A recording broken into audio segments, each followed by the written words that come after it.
దౌర్జన్యాలు కానీ వారి యొక్క అవినీతి అనేది కూడా ఈరోజు ఎప్పుడు ఎక్కడా లేని విధంగా కూడా అయిపోయింది. ప్రజాప్రతినిధులుగా ఎన్నుకోబడినారో వారు కేవలం డబ్బు ధనార్జనకు మాత్రమే ధ్యేయంగా తీసుకొని కూడా పనిచేస్తున్నారు.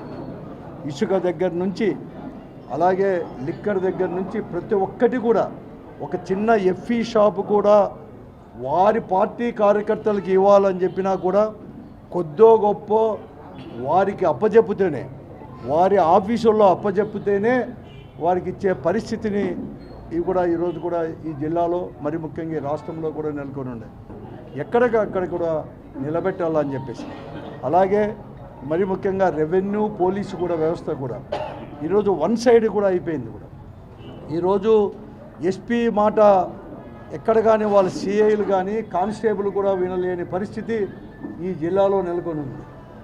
సిఐలు కూడా ఎస్పీ గారు ఏం ఆదేశాలు ఇస్తారు, డిఐజీ గారు ఏం ఆదేశాలు ఇస్తారని చెప్పి చూడకుండా వారికి సంబంధించి ఆ నియోజకవర్గంలో ఉండే ప్రజాప్రతినిధి వైపు అంటే ఎమ్మెల్యేనో వారు ఏమి చెప్తారు దాన్ని మాత్రమే అనే పరిస్థితి ఈ జిల్లాలో కూడా ఉంది. అలాగే రెవెన్యూ సైడ్ కూడా తహసీల్దార్ కావచ్చు లేకుంటే ఆర్డీఓ గారు కావచ్చు ఈ పరిస్థితి అంతా కూడా ఉంది. ఇవన్నీ కూడా ఎక్స్పోజ్ చేయాలని చెప్పేసి